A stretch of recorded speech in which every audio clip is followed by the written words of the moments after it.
नमस्कार, आपके साथ मैं हूं अंजना ओम कश्यप और ब्लैक एंड व्हाइट में आपका स्वागत है। नमस्कार, मैं हूं अंजना 2.0 और मेरी तरफ से भी खबरों के इस विश्लेषण में आपका स्वागत है। आज सबसे पहले हम प्रधानमंत्री नरेंद्र मोदी की जॉर्डन से आई तस्वीरें दिखाएंगे, जिनमें उनकी कार वाली कूटनीति की जमकर चर्चा हो रही है। जॉर्डन के क्राउन प्रिंस हुसैन बिन अब्दुल्ला ने खुद गाड़ी चलाई। प्रधानमंत्री मोदी उनके साथ वाली सीट पर बैठे हुए थे। इससे पहले प्रधानमंत्री नरेंद्र मोदी दिल्ली में रशिया के राष्ट्रपति पुतिन के साथ एक ही कार में बैठकर आए थे। अमेरिका और इजराइल में भी उनकी कार वाली डिप्लोमेसी देखने को मिली है।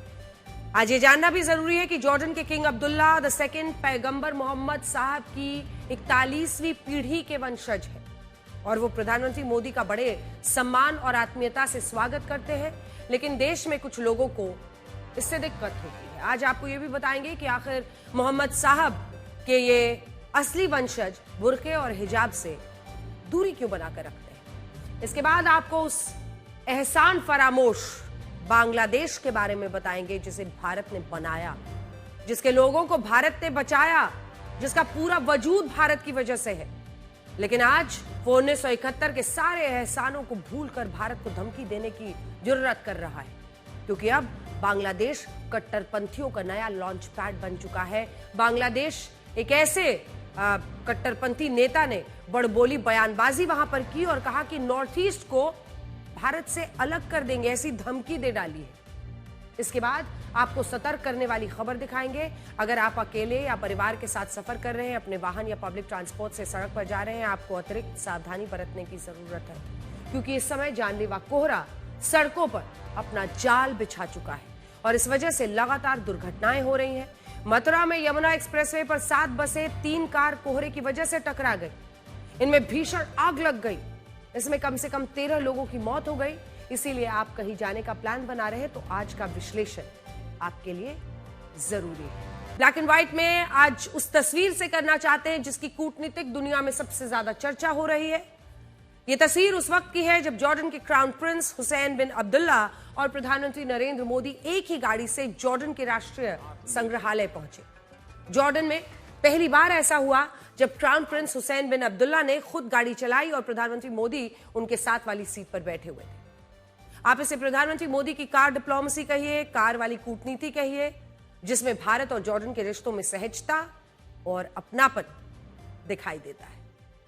बड़ी बात यह है कि क्राउन प्रिंस हुसैन बिन अब्दुल्ला सिर्फ 31 साल के हैं, जबकि प्रधानमंत्री नरेंद्र मोदी उनसे 44 साल बड़े हैं।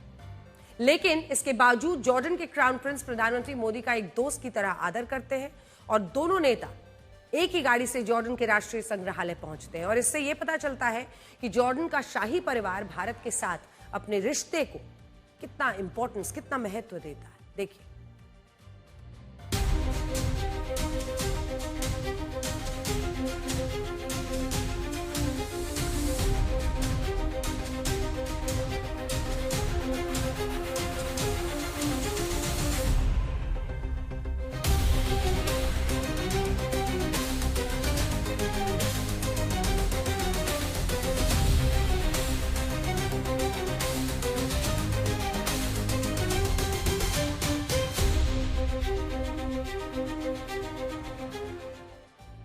ये इस महीने में लगातार दूसरी बार है जब एक कार दो देशों की सहज डिप्लोमेसी का मंच बनी है।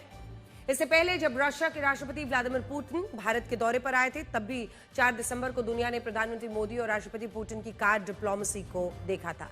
आज आपको यह भी समझना होगा कि कूटनीति की दुनिया में इस कार डिप्लोमेसी के मायने क्या है।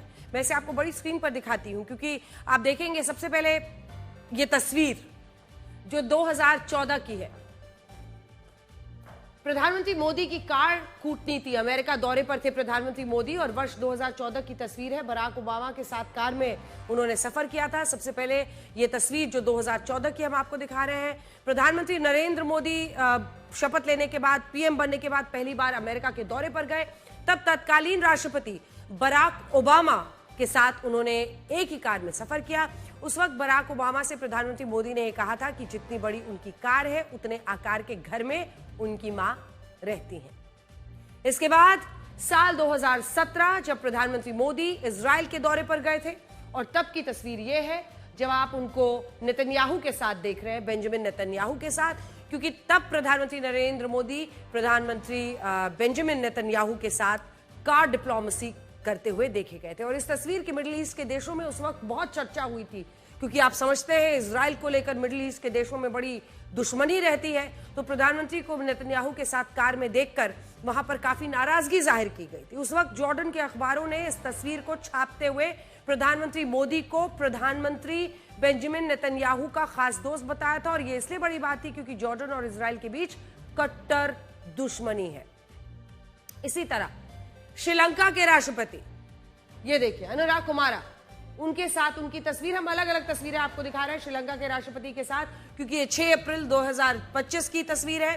जापान के पूर्व प्रधानमंत्री जापानीज पीएम के साथ यहां पर तस्वीर लगी नहीं है, यहां पर नहीं है उनके साथ तस्वीर। आप देख रहे हैं व्लादिमीर पुतिन के साथ उनकी एससीओ बैठक के बाद 1 सितंबर 2025 की तस्वीर। जब भारत दौरे पर आए व्लादिमीर पुतिन, तब उनकी तस्वीर 4 दिसंबर 2025 की। इजराइल के पीएम के साथ बेंजामिन नेतन्याहू के साथ वर्ष 2017 की, और उससे पहले 2014 की बराक ओबामा के साथ। लेकिन जापानीज प्रधानमंत्री शिंजो आबे और राष्ट्रपति पुतिन के साथ अलग अलग मौकों पर प्रधानमंत्री मोदी की एक ही कार में सफर करते हुए देखा गया है। और जब जॉर्डन के क्राउन प्रिंस ने खुद गाड़ी चलाकर प्रधानमंत्री मोदी के साथ अपने मजबूत राजनयिक संबंधों का प्रमाण दिया, और इस कार डिप्लोमेसी के कई मायने हैं। सबसे अहम बात यह है कि जब दो देशों के सर्वोच्च नेता एक ही कार में सफर करते हैं तो इससे उन देशों के औपचारिक रिश्तों में एक अपनापन, एक सहजता आती है। ये ठीक वैसा ही है जैसे किसी मेहमान को आप अपने परिवार का हिस्सा मान लेते हैं, उसे ये कहते हैं कि हमारे बीच औपचारिकताओं की जरूरत नहीं है, तुम इसे अपना ही परिवार समझो। कार डिप्लोमेसी भी इसी बात का प्रतीक माना जाता है। जब दो राष्ट्राध्यक्ष एक कार में सफर करते हैं तो दो देशों में एक भरोसा भी मजबूत होता है, क्योंकि आप देखेंगे अक्सर तमाम ऐसे मुल्क हैं विश्व के जो आपस में भिड़े रहते हैं, दुश्मन देश होते हैं, वो एक दूसरे पर विश्वास ही नहीं इतना करते कि उनके पास जाकर उनके साथ कार में बैठें या फिर उनके साथ खाना खा लें। ऐसी परिस्थितियों में ये एक भरोसे का भी, एक ट्रस्ट का फैक्टर होता है। कार डिप्लोमेसी में दो देशों के बीच भरोसा दिखता है और कूटनीतिक संबंध मजबूत होते हैं। ऐसा हम इसलिए कह रहे हैं क्योंकि इस नक्शे से आप समझिए, जॉर्डन और इजराइल दोनों पड़ोसी देश हैं। ये देखिए, जैसे ही आप जूम इन करेंगे आपको दिखेगा कि ये दोनों पड़ोसी देश 1948 से अब तक 4 युद्ध हो चुके हैं। जूम इन कीजिए, 4 युद्ध जॉर्डन और इजराइल के बीच में 1948 से अब कुल 4 युद्ध हो चुके हैं। भारत की जगह कोई और देश होता तो उसे इजराइल और जॉर्डन में किसी एक देश को चुनना होता। दोनों देशों में भारत के अच्छे संबंध है। ये इस बात का प्रमाण है कि भारत अपनी कूटनीति को किस तरह से आगे ले जाता है। हम रशिया से भी संबंध रखते हैं, हम संबंध रखते हैं यूक्रेन से भी, हम जॉर्डन से भी संबंध रखते हैं, हम इजराइल से भी। लेकिन भारत की विदेश नीति की खास बात यह है कि प्रधानमंत्री मोदी की इजराइल के प्रधानमंत्री बेंजामिन नेतन्याहू के साथ भी कार डिप्लोमेसी नजर आती है। जॉर्डन के क्राउन प्रिंस भी भारत को पूरा सम्मान देते हैं। आप इन तस्वीरों को भी देखिए जिनमें जॉर्डन के किंग अब्दुल्ला II ने अम्मान के आलिशान हुसैनिया पैलेस में, दिखाइए अगली तस्वीर, जो आलिशान हुसैनिया पैलेस है वहां पर प्रधानमंत्री मोदी का शानदार स्वागत किया। और पिछले 11 सालों में यह दूसरी बार है जब प्रधानमंत्री मोदी जॉर्डन की यात्रा पर पहुंचे हैं। चाहिए कि जब हमारे देश का एक खास वर्ग प्रधानमंत्री मोदी को मुस्लिम विरोधी साबित करना चाहता है, तब इस्लाम धर्म की नींव रखने वाले पैगंबर मोहम्मद साहब के वंशज खुद प्रधानमंत्री मोदी का इतना सम्मान कर रहे हैं। जॉर्डन के किंग अब्दुल्ला पैगंबर मोहम्मद साहब की 41वीं पीढ़ी के वंशज है। उन्हें बनी हाशिम या हाशमी वंश भी कहा जाता है, जो एक अरबी कबीला है। जॉर्डन का राजशाही परिवार कहता है कि उनके वंश की शुरुआत कुरैश कबीले से हुई थी, जो हजरत इस्माइल की संतानें थी, और हजरत इस्माइल हजरत इब्राहिम के पुत्र थे। यह भी माना जाता है कि कुरैश कबीले के नेता कुसै बिन किलाब थे, जो 480 ईस्वी में मक्का के शासक बने। उनके पोते का नाम हाशिम था, और यही हाशिम पैगंबर मोहम्मद साहब के परदादा थे, जिसके कारण उनके वंश को हाशमी वंश कहा गया। आज जॉर्डन के क्राउन प्रिंस हुसैन बिन अब्दुल्ला को पैगंबर मोहम्मद साहब की 42वीं पीढ़ी का प्रत्यक्ष वंशज माना जाता है, और वो जॉर्डन के राजा किंग अब्दुल्ला द्वितीय और क्वीन रानिया के सबसे बड़े बेटे हैं। यहां आपको इस बात को भी नोट करना चाहिए कि जब दुनिया में ज्यादातर मुस्लिम धर्मगुरु बुर्के और हिजाब को महिलाओं के लिए अनिवार्य बताते हैं, तब पैगंबर मोहम्मद साहब को अपना असली वंशज बताने वाले राजशाही परिवार की महिलाएं हिजाब और बुर्के से खुद को दूर रखती हैं। ये तस्वीरें जॉर्डन की महारानी रानिया अल यासीन की है, जो पैगंबर मोहम्मद साहब की 41वीं पीढ़ी के वंशज किंग अब्दुल्ला की पत्नी है। और बड़ी बात यह है कि महारानी रानिया कभी बुर्के और हिजाब में नहीं दिखाई देती। इसी तरह क्राउन प्रिंस हुसैन बिन अब्दुल्ला की पत्नी रजवा अल सैफ भी पश्चिमी वेशभूषा में दिखाई देती हैं और वो भी हिजाब और बुर्के का ज्यादा पालन नहीं करती हैं। उल्टा ये पूरा राजशाही परिवार यूरोप में छुट्टियां मनाता है। साल 2023 में जब क्राउन प्रिंस हुसैन बिन अब्दुल्ला की शादी हुई थी, तब इस पर 600 करोड़ रुपए खर्च हुए थे और इस शादी में भी ज्यादातर लोग पश्चिमी वेशभूषा में ही नजर आए थे। लेकिन जो आम लोग हैं उनसे कहा जाता है, जो आम मुस्लिम पुरुष हैं, महिलाएं, उनसे कहा जाता है कि वो हिजाब बुर्के में रहे और अगर वो ऐसा नहीं करेंगे तो इस्लाम धर्म का अपमान होगा। सोचिए कि आपको इन तस्वीरों से ये विरोधाभास समझ नहीं आता। और यहाँ एक सवाल ये भी है कि जब पैगंबर मोहम्मद साहब को अपना पूर्वज बताने वाला राजशाही परिवार खुद को रूढ़िवादी और कट्टर परंपराओं से दूर रख सकता है, तो आम लोगों को ऐसा करने के लिए क्यों मजबूर किया जाता है? आप खुद जॉर्डन के राजशाही परिवार की तस्वीरों को देखिए और सोचिए कि इस परिवार के पुरुष, महिलाएं, बच्चे जिस खुले अंदाज से जिंदगी जीते हैं, क्या उसी तरह आम मुस्लिम परिवारों को इन बंदिशों से आजादी मिलती है? जॉर्डन के किंग अब्दुल्ला को दुनिया का सबसे अमीर किंग भी कहा जाता है। सेलिब्रिटी नेटवर्थ के मुताबिक किंग अब्दुल्ला के पास 6,615 करोड़ रुपए की संपत्ति है। इतनी संपत्ति तो ब्रिटेन के राजा किंग चार्ल्स III के पास नहीं है। जॉर्डन के राजशाही परिवार के पास 9 से ज्यादा महल है, जिनके रखरखाव पर हर साल 300 करोड़ रुपए खर्च होते हैं। इसके अलावा इसी राजशाही परिवार ने दुनिया भर में 882 करोड़ रुपए की संपत्ति खरीदी हुई है, जिनमें 14 लग्जरी प्रॉपर्टीज हैं अकेले ब्रिटेन में और अमेरिका में। साल 2023 में जब किंग अब्दुल्ला ने अपने बेटे और क्राउन प्रिंस हुसैन बिन अब्दुल्ला की शादी पर 600 करोड़ रुपए से ज्यादा खर्च किए, तब इस शादी में दुनिया के कई राजशाही परिवार शामिल हुए थे और अमेरिका के तत्कालीन राष्ट्रपति जो बाइडेन की पत्नी जिल बाइडेन, उनकी बेटी एशली बाइडेन इस शादी समारोह का हिस्सा बनी थी। ये सारी बातें हम आपको इसलिए बता रहे हैं ताकि आप ये समझ पाए कि दुनिया में ऐसे कई विरोधाभास हैं जिनके बारे में आम लोगों को पता नहीं चलता है। हाल ही में ईरान में कई मुस्लिम महिलाओं को सार्वजनिक स्थानों पर बुर्का नहीं पहनने के लिए कड़ी सजा दी गई और ये सब कुछ इस्लाम धर्म के नाम पर हुआ। लेकिन हकीकत में इसी इस्लाम धर्म के संस्थापक पैगंबर मोहम्मद साहब की 41वीं पीढ़ी के वंशज खुद ऐसी जिंदगी जीते हैं और उनके पास कितनी दौलत है वो आपने आज देख लिया। प्रधानमंत्री मोदी अफ्रीकी देश इथियोपिया की राजधानी एडिस अबाबा गए हैं और इथियोपिया के प्रधानमंत्री अबी अहमद अली ने एयरपोर्ट पर गले लगाकर गर्मजोशी से स्वागत किया। देखिए।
ये पहली बार है जब प्रधानमंत्री मोदी इथियोपिया के दौरे पर पहुंचे हैं और बहुत कम लोग इस बात को जानते हैं कि इथियोपिया अफ्रीका का वो देश है जहां भारत की तरह बार बार मुसलमानों को खतरे में बताया जाता है। बड़ी इंटरेस्टिंग बात आपको बताने वाले हैं। इथियोपिया में बहुसंख्यक आबादी ईसाई धर्म के लोगों की है, लगभग 64%, जिनकी कुल आबादी 64% है। जबकि दूसरे स्थान पर है 34% आबादी वाले मुस्लिम पॉपुलेशन। इथियोपिया दुनिया का वो पहला देश है जहां अरब देशों के बाहर मुसलमानों को सबसे पहले शरण मिली थी। और उस वक्त इस जगह को, मतलब अरब देशों से बाहर अफ्रीका में, और उस वक्त इस जगह को हिजरत कहा जाता था। मान्यता है कि मक्का में जब शुरुआती मुसलमानों पर जुल्म हुआ तब पैगंबर मोहम्मद साहब ने अपने अनुयायियों को आज के इथियोपिया जाने की सलाह दी थी। उस समय इथियोपिया पर एक ईसाई राजा का शासन था, लेकिन उसके बावजूद उस ईसाई राजा ने मुसलमानों को खुले दिल से अपनाया। इन मुसलमानों को इथियोपिया में न सिर्फ सुरक्षा मिली बल्कि आज़ादी और वहां पर बसने का अधिकार भी उनको दिया गया। लेकिन जैसे जैसे इथियोपिया में ईसाई धर्म की आबादी घटने लगी, मुसलमानों की आबादी बढ़ने लगी, तब से वहां सांप्रदायिक माहौल संवेदनशील हो गया, आपस में एक टेंशन शुरू हो गया। इसके अलावा इथियोपिया एक ऐसा देश है जहां बुलडोजर को लेकर काफी राजनीति होती है। ये तस्वीरें आप उत्तर प्रदेश की नहीं देख रहे हैं, ये इथियोपिया की तस्वीरें हैं। इसका कारण यह है कि जब पिछले कुछ सालों में इथियोपिया में अवैध तरीके से मस्जिदों और मदरसों का निर्माण हुआ तो वहां की सरकार ने इन मस्जिदों पर कड़ी कार्रवाई करते हुए बुलडोजर चलवाया। उस वक्त साल 2023 में शेगर सिटी में शहरी विकास के लिए 19 मस्जिदों पर बुलडोजर चलाने के आदेश दिए गए, जिससे उस वक्त हिंसा भड़क गई। और आज भी इथियोपिया में बुलडोजर को मुसलमानों के खिलाफ एक प्रतीक के तौर पर देखा जाता है। बड़ी बात यह है कि इथियोपिया अफ्रीकी देशों में नाइजीरिया के बाद दूसरी सबसे ज्यादा आबादी वाला देश है, जहां 1 करोड़ से ज्यादा लोग रहते हैं। और आज भारत इथियोपिया का दूसरा सबसे बड़ा ट्रेड पार्टनर है, जो हमसे लोहा, स्टील, दवाइयां, मशीनें इंपोर्ट करता है, आयात करता है। और कोविड में भी जब पश्चिमी देशों की कंपनियां अफ्रीका के गरीब देशों को गोपनीय शर्तों के साथ वैक्सीन देने के लिए समझौता करना चाहती थी, तब अफ्रीका के दूसरे देशों के साथ इथियोपिया को भी भारत ने वैक्सीन मैत्री के तहत कुल 23 लाख वैक्सीन उपलब्ध कराई थी।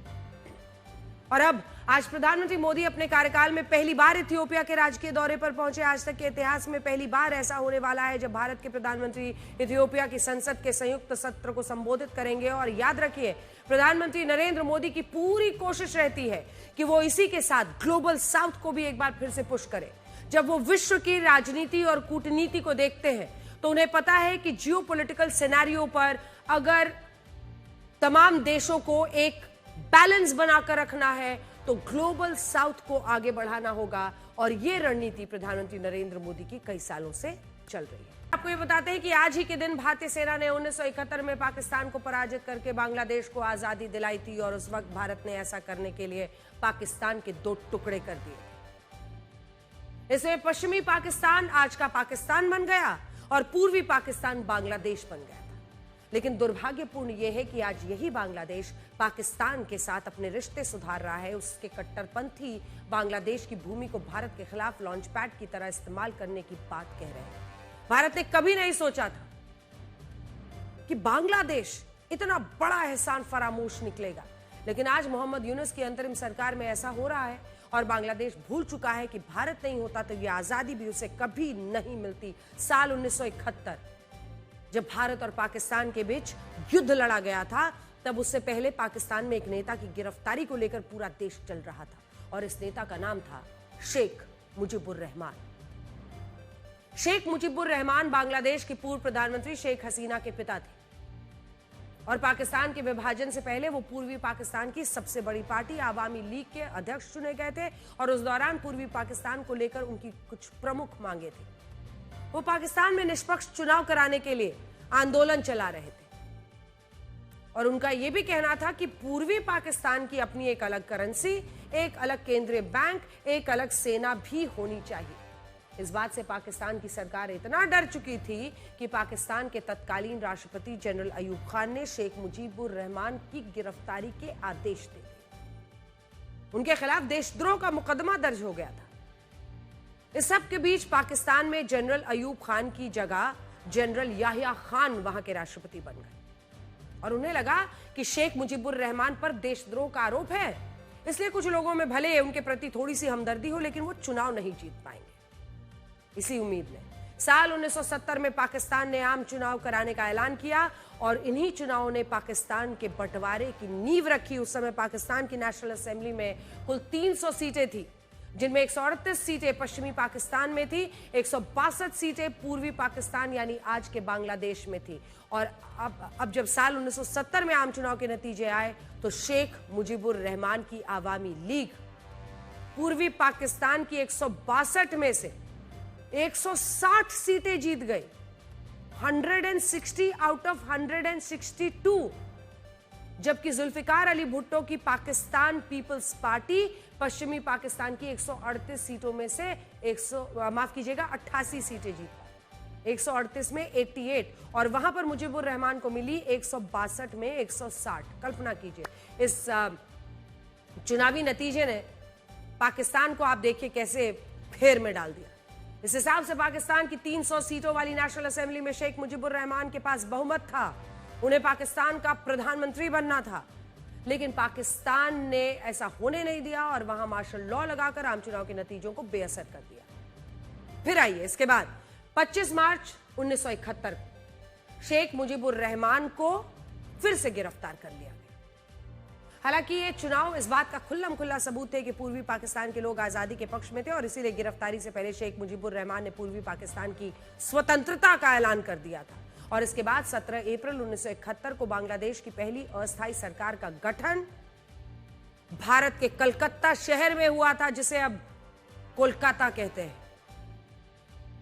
शेख मुजीबुर रहमान की गिरफ्तारी के बाद जब पाकिस्तान की सेना पूर्वी पाकिस्तान में खून खराबा कर रही थी, उस समय भारत ने बांग्लादेश में पाकिस्तान के इस नरसंहार को रोकने के लिए मुक्ति वाहिनी को ट्रेनिंग देनी शुरू की। और इसी के बाद दिसंबर महीने में भारत और पाकिस्तान के बीच युद्ध लड़ा गया, जिसमें भारत ने 13 दिनों में पाकिस्तान की सेना को युद्ध भूमि में हरा दिया और उसके 93,000 सैनिकों को बंदी बना लिया। यह तस्वीर उस वक्त की है जब भारत की पूर्वी सेना के commanders lieutenant general Jagjit Singh Arora ने Pakistani commander lieutenant general Amir Abdullah Khan Niazi के नेतृत्व में पाकिस्तानी सैनिकों का आत्मसमर्पण कराया। पाकिस्तान झूठ बोलने में एक्सपर्ट है, लेकिन यह तस्वीर उसकी हकीकत है। 1939 से 1945 के बीच चले दूसरे विश्व युद्ध के बाद आज तक सिर्फ एक बार ऐसा हुआ है जब किसी देश ने युद्ध भूमि में दुश्मन देश के 93,000 सैनिकों 93,000 सैनिकों को बंदी बना लिया, और वो देश भारत है। लेकिन आज आप बांग्लादेश को देखिए, जिसे कट्टरपंथियों ने हाईजैक कर लिया है, और बांग्लादेश आज भारत को छोड़कर पाकिस्तान को सगा मान रहा है। आज ही के दिन बांग्लादेश की नेशनल सिटीजन पार्टी के नेता हसनत अब्दुल्ला ने भारत को गीदड़ भभकी दी है और यह कहा है कि बांग्लादेश उत्तर भारत के राज्यों को हमारे नक्शे से अलग कर सकता है। सोचिए, इतना एहसान फरामोश कोई कैसे हो सकता है? बांग्लादेश के ऐसे कट्टरपंथी नेता भारत को गीदड़ भभकी दे रहे हैं। तब मैं आपको बड़ी स्क्रीन पर यह दिखाना चाहती हूं कि 1971 के युद्ध के बाद अगर भारत चाहता तो वो उत्तर पूर्व में चिकन नेक कॉरिडोर को बड़ा कर सकता था, लेकिन भारत ने नैतिक मूल्यों को ऊपर रखा, अपनी सुरक्षा से ज्यादा बांग्लादेश की आजादी का सम्मान किया। और यहीं पर मैप पर आपको यह समझना होगा कि जब आप भारत और बांग्लादेश के बीच ये वाला हिस्सा देखते हैं, इस नक्शे को देखेंगे तो पश्चिम बंगाल में ये देखिए, यही वो चिकन नेक है जिसकी चर्चा हमेशा होती है। यहां से ये पूरा बांग्लादेश आप देख रहे हैं, ये जो नॉर्थ ईस्ट के लिए ये पूरा रास्ता है, यही वो चिकन नेक है, चिकन नेक कॉरिडोर, जो कि छोटा सा एक हिस्सा है। और इसी के बाद जो हमारे तमाम राज्य हैं उत्तर पूर्व के, वो तमाम राज्य आते हैं। और इसीलिए आज ये गीदड़ भभकी वो दे रहा है कि इस जगह को वो बंद कर देगा। लेकिन ये याद रखिए कि जब बांग्लादेश को आजाद कराया गया था, तब भारत के पास ये विकल्प था कि हम इस हिस्से को चौड़ा कर सकते थे, लेकिन हमने उनकी आजादी का सम्मान किया। जैसे आप देखेंगे, सिलीगुड़ी कॉरिडोर जो चिकन नेक कॉरिडोर है, वो गलियारा है जो उत्तर पूर्व के 7 राज्यों को भारत से जोड़ता है। इस गलियारे की चौड़ाई है सिर्फ 22 किलोमीटर और लंबाई है 60 किलोमीटर। ये पूरा जब आप इस हिस्से को देखेंगे, 22 किलोमीटर ऐसे, 60 किलोमीटर ऐसे, और उसकी सीमा नेपाल बांग्लादेश दोनों से रखती है। और आगे जाकर यह उत्तर पूर्व के राज्यों को भारत से जोड़ने का काम करता है। सोचिए, आज बांग्लादेश ये कह रहा है कि वो इस चिकन नेक कॉरिडोर को बंद करके उत्तर पूर्व के राज्यों को भारत से अलग करेगा, जबकि वो ये भूल रहा है कि साल 1971 के युद्ध में पूरे बांग्लादेश पर भारत का नियंत्रण था। भारत की सेना चाहती तो हम अपने चिकन नेक कॉरिडोर को बाकी इलाकों में फैला सकते थे, इसकी जो चौड़ाई है, लंबाई है, वो बढ़ा सकते थे, लेकिन भारत ने ऐसा नहीं किया। बांग्लादेश के सभी इलाके उसे वापस लौटा दिए और अपनी हमारी पाकिस्तान को युद्ध में हराकर वापस लौट आई। और आज यही बांग्लादेश हमारे साथ ऐसी बात कर रहा है और यह एहसान फरामोशी दिखा रहा है, जिसको आज यहां पर दिखाना जरूरी था। आपको कुछ और दोहरे मापदंड के बारे में बताते हैं। 2 दिन पहले ऑस्ट्रेलिया के बॉन्डी बीच पर एक आतंकी हमला हुआ। 16 यहूदियों की मौत हो गई, 42 यहूदी घायल हो गए। कल इसी शो में हमने इस आतंकी हमले का पूरा विश्लेषण किया था, आपको यह बताया था कि दुनिया को इन आतंकी हमलों के खिलाफ एकजुट होना चाहिए। लेकिन आज खुद के साथ ये जो हो रहा है भारत के साथ आतंकवाद के मुद्दे पर, उस पर हम आपको कुछ बताना चाहते हैं। और दुख के साथ हम आपको यह बताना चाहते हैं कि जब भारत में होने वाले आतंकी हमलों को एक अलग चश्मे से देखा जाएगा और दूसरे देशों में होने वाले आतंकी हमलों को अलग चश्मे से देखा जाएगा, तो ये दुनिया इस आतंकवाद के खिलाफ कैसे एकजुट होगी, ये मैं अपने साथ लेकर आई। ये बातें आपको हैरान करेंगी। ये बात जानकर आपको हैरानी होगी कि जब इसी साल 22 अप्रैल को भारत के पहलगांव में आतंकी हमला हुआ था, तब अमेरिका के मशहूर अखबार द न्यूयॉर्क टाइम्स ने इसे मिलिटेंट अटैक यानी एक चरमपंथी हमला बताया था। जब लोगों से उनका धर्म पूछ कर उनको मारा गया, 25 हिंदुओं को मारा गया पहलगांव में, तो ये मिलिटेंट अटैक था। लेकिन आज जब ऑस्ट्रेलिया में हमला हुआ तो यही न्यूयॉर्क टाइम्स इसे एक टेरर अटैक यानी आतंकी हमला लिख रहा है। देखिए, हमने इसीलिए हर पेज में जो भी आउटलेट है, मीडिया आउटलेट है, उनका नाम ऊपर में लिखा है और उसी का नीचे भी एक दूसरा वर्जन है। ऊपर वाले में आप देखेंगे कि कैसे बॉन्डी बीच पे हुए ऑस्ट्रेलिया के अटैक को वो टेरर अटैक कह रहे हैं, लेकिन जब पहलगांव में हमला होता है तो उसको वो मिलिटेंट अटैक कहते हैं। अब आइए अगले पर, द गार्डियन। द गार्डियन में भी देखिए ठीक इसी तरीके से ऊपर में जो हरे में आपको लिखा हुआ हिस्सा दिख रहा है, यहां पर देखिए, इसको वो टेरर अटैक बता रहे हैं, बॉन्डी बीच की घटना।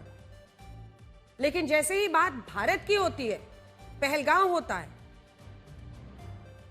तो सस्पेक्टेड मिलिटेंट्स यानी संदिग्ध चरमपंथियों ने यह हमला किया, जिसमें 26 लोगों की हत्या हो गई। लेकिन आज जब ऑस्ट्रेलिया में हमला हुआ तो यही गार्डियन लिख रहा है आतंकवादी हमला। और यह सूची यहीं पर खत्म नहीं होती है, उसके बाद आप आ जाइए बीबीसी पर।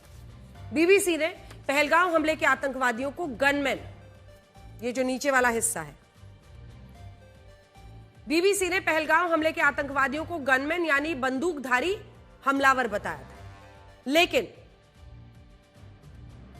ऑस्ट्रेलिया हमले में यही बीबीसी खुलकर इन्हें आतंकवादी बता रहा है। आप ब्लूमबर्ग को भी देखिए, जिसे पहलगांव हमले के आतंकवादियों को चरमपंथी कहा था, चरमपंथी। लेकिन ऑस्ट्रेलिया हमले को ब्लूमबर्ग भी आतंकी हमला मान रहा है। ये आपके सामने, मतलब दूर जाने की जरूरत ही नहीं है, हमने इसीलिए दोनों इकट्ठा किया है आपके लिए।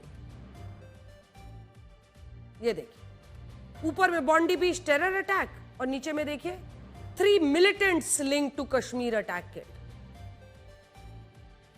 इससे आप अंतर्राष्ट्रीय मीडिया के दोहरे मापदंडों को समझ सकते हैं। कड़वा सच यह है कि आज भी भारत में होने वाली आतंकवादी घटनाओं को एक अलग चश्मे से देखा जाता है और पश्चिमी देश इन हमलों को भारत की आंतरिक समस्या समझते हैं। लेकिन इसी तरह के हमले जब इन विकसित देशों में होते हैं तो ये देश खुलकर उन्हें आतंकी हमला भी बताते हैं और पूरी दुनिया में उम्मीद करते हैं कि उनके यहां हुए हमले को ज्यादा गंभीरता से लिया जाए। सोचिए, क्या यह दोहरा चरित्र नहीं है? आज से 68 साल पहले 1957 में एक मशहूर फिल्म आई थी जिसका नाम था मदर इंडिया। इस फिल्म में सुखीलाल नाम का एक साहूकार था जो किसानों को कर्ज देकर हमेशा के लिए उन्हें अपना गुलाम बना लेता था और कर्ज के नाम पर किसानों का खून चूसता था। आज जब हम आपको इस फिल्म के बारे में बता रहे हैं तब आपको ये बहुत पुरानी बात लगेगी, लेकिन हकीकत यह है कि भारत में आज भी सुखीलाल जैसे कई साहूकार मौजूद हैं जो गरीबों की खाल तक उधेड़ लेना चाहते हैं, उन्हें अपने कर्ज दले दबा कर रखना चाहते हैं। ऐसा हम क्यों कह रहे हैं, उसे महाराष्ट्र की इस खबर से समझिए। जिस किसान की एक कहानी है उसका नाम है रोशन सदाशिव कुडे।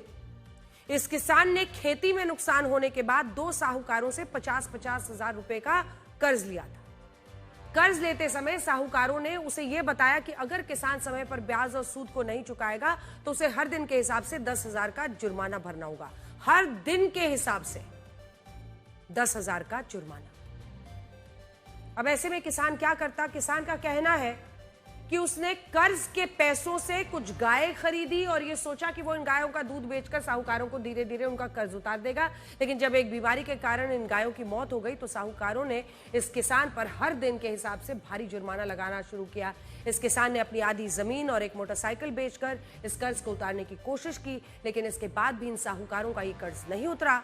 उल्टा ये कर्ज 1 लाख रुपए से 74 लाख रुपए हो गया, 74 lakhs। अब आप सोचिए, जब इन साहूकारों ने अपने गुंडों को इस किसान के घर पर भेजकर उसे परेशान करना शुरू किया तो इस किसान को लगा कि वो अपनी जान दे देगा, बिल्कुल लाचार हो गया। इस दौरान एक साहूकार ने इस किसान को ये सलाह दी कि अगर उसने अपना कर्ज उतारना है तो अपनी एक किडनी बेच सकता है। ये जो वीडियो आप बार बार देख रहे हैं ना, जिसमें वो शख्स यहां पर कटा हुआ दिखा रहा है, किसान दिखा रहे हैं रोशन सदाशिव कुडे।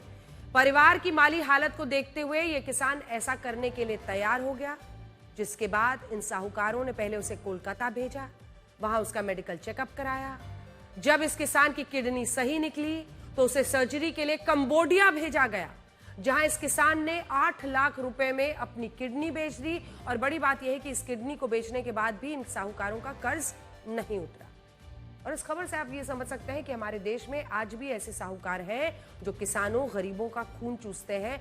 पुलिस इन साहूकारों की तलाश कर रही है और ये भी पता लगा रही है कि क्या और भी गरीबों और किसानों को कोलकाता के रास्ते कंबोडिया भेजा गया है। माझा दुधाचा व्यवसाय होता। 2017 पासून मी दुधाचा व्यवसाय करत होतो। त्याच्यानंतर कोरोना लागल्यानंतर गायींना लंपी बिमारी आली। माझ्याकडे जे पैसे होते मी ते उपचारासाठी वापरले। त्याच्यानंतर पैशाच्या अडचणीमुळे मी ब्रह्मपुरीला लक्ष्मणने माझा मजबुरीचा फायदा घेऊन 40% व्याज आकारला 20 दिवसाचा। त्याच्यानंतर मी शेती विकली, ट्रॅक्टर विकली, 2 टू व्हीलर विकले, रिश्तेदाराकडले पैसे पण मागितले आहेत, सोना पण विकला आहे। सोना रिश्तेदाराकडून वस्तू ज्वेलरमध्ये सोना पण विकला आहे, गहाण पण आहे, पुण्याला गहाण आहे। तेवढ्यावर न भागता किशोर म्हणे आता तुझ्याकडे कार आहे का पैसे देण्यासाठी, तुझी किडनी आहे, तू विकू शकतेस किडनी। लक्ष्मण माझ्या मागील तगादा लावला। अब हम आपको गोवा के नाइट क्लब में हुए अग्निकांड के मुख्य आरोपी गौरव लूथरा और सौरभ लूथरा के बारे में बताते हैं। अग्निकांड के बाद थाईलैंड भाग गए इन आरोपियों को वापस भारत लाया जा चुका है। दिल्ली के पटियाला हाउस कोर्ट ने गोवा पुलिस को इनकी 2 दिन की ट्रांजिट रिमांड भी दे दी है। कल गोवा पुलिस इन्हें दिल्ली से लेकर गोवा पहुंचेगी। नाइट क्लब अग्निकांड में 25 लोगों की मौत के बाद से फरार और गोवा के गुनहगार लूथरा ब्रदर्स आखिरकार गोवा पुलिस की पकड़ में आ गए।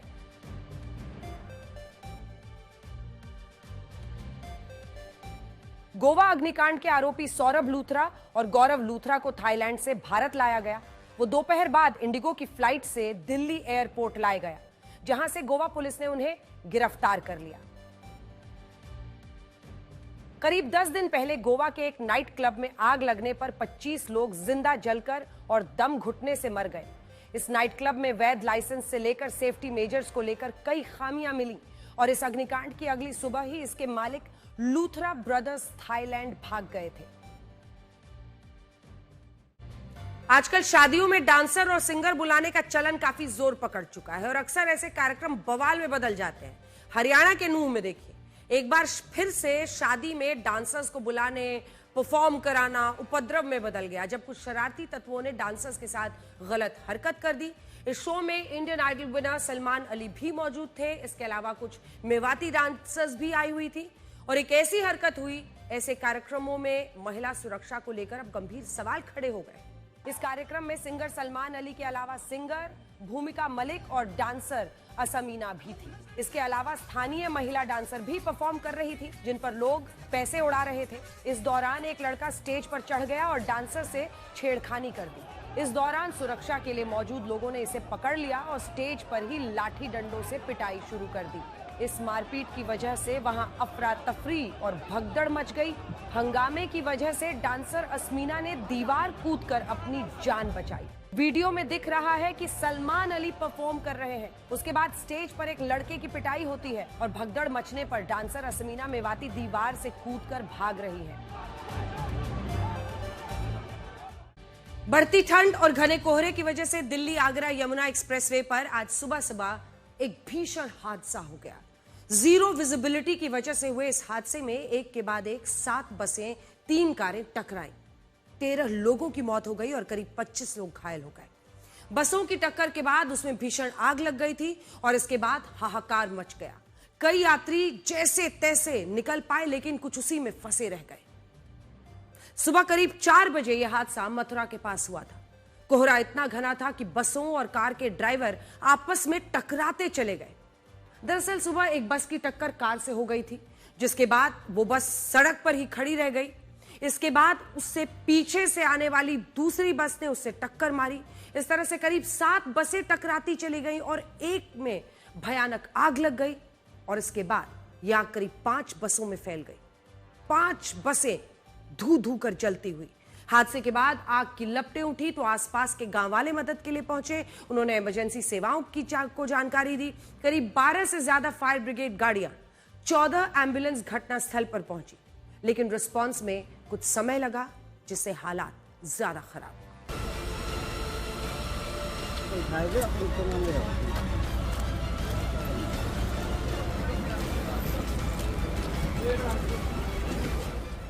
एक्सीडेंट भयंकर था। आग बहुत तेज दौड़ चुकी थी। 3 गाड़ियों में आग लग चुकी थी। जब मैं आया तो उसमें 4-5 लोग फंसे थे। मैंने उसको एक को निकाला उसमें से, गाड़ी से अंदर से घुल के। 3 उसमें और रह गए थे। दिल्ली जा रहे थे और रास्ते में 3:30 बजे अंधेरा इतना छाया हुआ था, कोहरे से दिख नहीं रहा था। गाड़ी हमारी लड़ी, आगे 4-5 गाड़ियां और लड़ी थी। हम लोग सुरक्षित गाड़ी से बाहर निकले। 5 लोग बाहर निकल कर तब तक और गाड़ी सब लड़ रही थी, जोर जोर से आवाज आ रही थी। तो हम लोग पीछे से भागे कि डिवाइडर क्रॉस कर जाएं।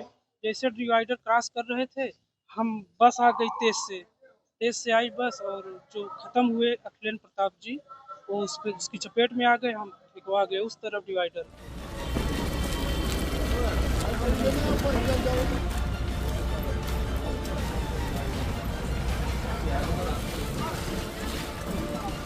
पाया गया है कि कुल 13 लोगों के मृत्यु होने की पुष्टि हुई है। इसमें कुछ बॉडीज आइडेंटिफाइबल हैं और कुछ जली अवस्था में हैं, जिनके आइडेंटिफिकेशन के लिए डीएनए प्रिजर्व किया जा रहा है। मथुरा में हुए हादसे की ये तस्वीरें हमें साल 2017 में हुए एक हादसे की याद दिलाती हैं। यमुना एक्सप्रेसवे पर ही घने कोहरे की वजह से ऐसा ही एक भीषण हादसा हुआ था। उस हादसे की तस्वीरों ने लोगों को हैरान कर दिया था। दरअसल एक के बाद एक करीब 15 गाड़ियां टकराई थी। इस हादसे की तस्वीरें सोशल मीडिया पर वायरल हुई। इस हादसे की वजह भी घना कोहरा और तेज रफ्तार ही थी। ठंड के दिनों में कोहरा होगा ही होगा, तो अब सवाल यह है कि इससे होने वाले हादसों को रोका कैसे जाए। क्या ऐसे ही हर साल कोहरे की वजह से सड़क पर लोग अपनी जान खतरे में डालते रहे? साल 2022 में कोहरे की वजह से देश में 34,262 हादसे हुए थे और इसमें 14,583 लोगों की जान गई थी।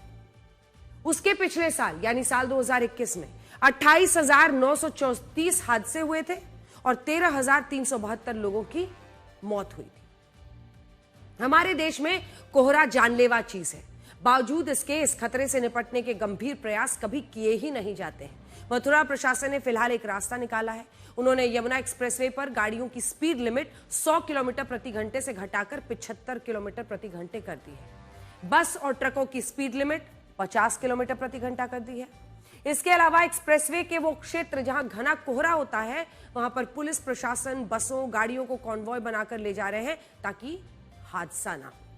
लेकिन इस तरह के तरीके कुछ हद तक अव्यावहारिक है, अस्थायी है। कोहरे से लोगों को बचाने का एक ही तरीका है और वो है टेक्नोलॉजी का इस्तेमाल। भारत में फिलहाल जो गाड़ियां बिक रही हैं उनमें सुरक्षा फीचर के तौर पर 2 एयरबैग, एबीएस और EBD rear parking sensor, speed alert system, safety belt reminder जैसे तकनीक दी जा रही है। लेकिन अब वक्त आ गया है कि लो विजिबिलिटी में कार चालक की सुरक्षा से जुड़ी नई टेक्नोलॉजी को भी अनिवार्य किया जाए। फिलहाल इस समस्या को कुछ खास तरह की तकनीक से निपटाया जा सकता है। पहली तकनीक है ADAS यानी एडवांस ड्राइवर असिस्टेंट सिस्टम। माना जाता है कि फॉग, धुआं, जीरो विजिबिलिटी वाली स्थिति में ये सिस्टम्स ड्राइवर की मदद करता है। अगर आगे कुछ भी नहीं दिख रहा तो भी सिस्टम के सेंसर्स कार के सामने गाड़ियों की मौजूदगी और दूरी के बारे में बताते हैं। टक्कर होने वाली हो तो खतरे को भांपकर पहले ही चेतावनी जारी कर देते हैं। गाड़ी की रफ्तार भी अपने आप कम कर देते हैं। कई हाई एंड भारतीय कारों में भी ये सिस्टम लगाया जाता है। दूसरी तकनीक है लॉन्ग वेव। लॉन्ग वेव जो इंफ्रारेड या शॉर्ट वेव इंफ्रारेड है, ये तकनीक भी कोहरा, धुआं, बारिश हो, आंधी तूफान स्थिति में निपटने से कामयाब है। इंफ्रारेड तकनीक की वजह से गाड़ी के सामने अगर कोई व्यक्ति हो, कोई जानवर आ जाए, कोई गाड़ी आ जाए, ये तकनीक ड्राइवर को इसकी जानकारी जल्दी देता है, जिससे हादसा टाला जा सकता है। आपको भले ही इस बात पर विश्वास ना हो, लेकिन अक्सर लोगों को उनका विश्वास ही मारता है। नमस्कार।